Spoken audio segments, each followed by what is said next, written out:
নমস্কাৰ এয়া মই আকৌ মোৰ এই ভিডিঅ'টোত মই দেখাব খুজিছো যে এযোৰ থলুৱা অসমীয়া সাজ একেবাৰে সাধাৰণকৈ কেনেকৈ পিন্ধিব পাৰি এটো দৰকাৰী নহয় যে মই যেনেকৈ দেখাইছো এটোৱেই নিয়ম আৰু বহুতো নিয়ম আছে এখন ধুতি পিন্ধাৰ কিন্তু একেবাৰে সাধাৰণকৈ পিন্ধিবলৈ মই এই ভিডিঅ'টোত দেখাম ইয়াত যেনেকৈ দেখিছে এখন ধুতি পিছফালৰ পৰা মেৰিয়াই লোৱা হৈছে আৰু সমানকৈ দুভাগ কৰা হৈছে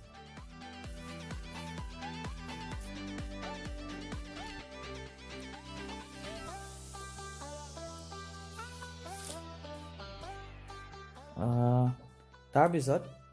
কঁকালৰ ওচৰত এটি গাঁঠি দিয়া হৈছে পাৰিলে দুটা গাঁঠি দিলে ভাল হয়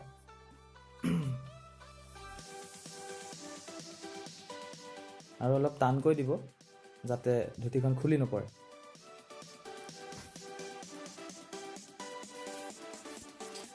তাৰ পিছত ধুতিখনৰ পিছফালৰ অংশ ভৰি দুটাৰ মাজেৰে আনি যোনটো গাঁঠি মাৰা হৈছিলে তাৰ তলেদি ওপৰলৈ আনি বহলাই দিয়া হৈছে আপোনালোকে ভিডিঅ'টো দেখিবলৈ পাইছে আপোনালোকে নিজে দেখা ধুনীয়া কৰি ল'ব পাৰে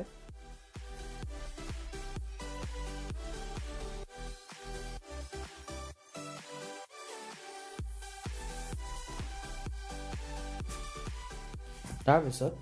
ধুতিখনৰ এটা সাইড পিছফাললৈ নি অতি সুন্দৰকৈ নিজৰ মতে জাপি যাক আমি পোন বুলি কওঁ পিছফালে খুচনি মাৰি সুমুৱাই দিয়া হৈছে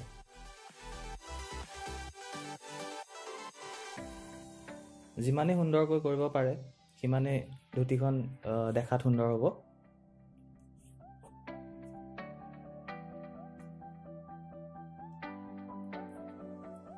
তাৰ পিছত ইটো সাইড সমানকৈ আনি পেলাই অতি সুন্দৰকৈ জাপ দিয়া হৈছে দেখিবলৈ পাইছে ভিডিঅ'টোত আপোনালোকে সুন্দৰকৈ ভাঁজ লগাই পেটৰ ওচৰৰ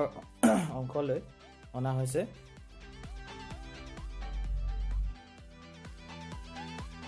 অতি সুন্দৰকৈ ভাঁজবোৰ দিব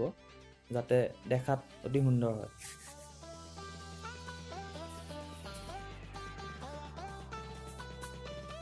সেই অংশ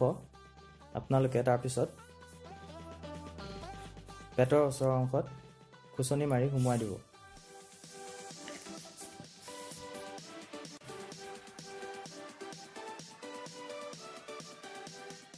পাৰিলে আৰু এটা ভাঁজ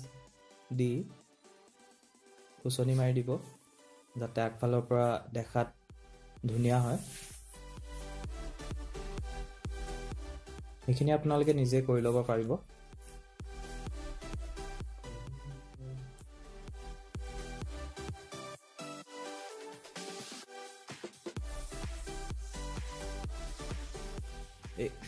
এইটো ধুতি পিন্ধাৰ একেবাৰে সাধাৰণ প্ৰণালী আৰু বহুতো প্ৰণালী আছে মই মোৰ পিছৰ ভিডিঅ'বোৰত এটা এটাকৈ দেখাম তাৰপিছত চোলাটো পিন্ধি ল'ব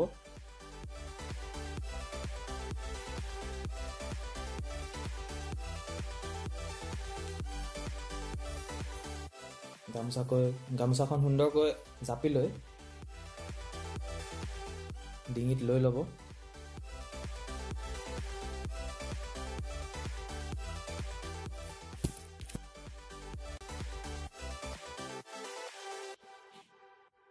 এনেদৰে আপোনালোকে এযোৰ অসমীয়া থলুৱা সাজ পিন্ধিব পাৰিব আশা কৰিছো এই ভিডিঅ'টোৰ দ্বাৰা বহুতো লোক যদি মোৰ এই ভিডিঅ'টো আপোনালোকে ভাল পাইছে তেনেহলে প্লিজ লাইক কৰক সাবস্ক্ৰাইব কৰক আৰু পাৰিলে শ্বেয়াৰ কৰি দিব ধন্যবাদ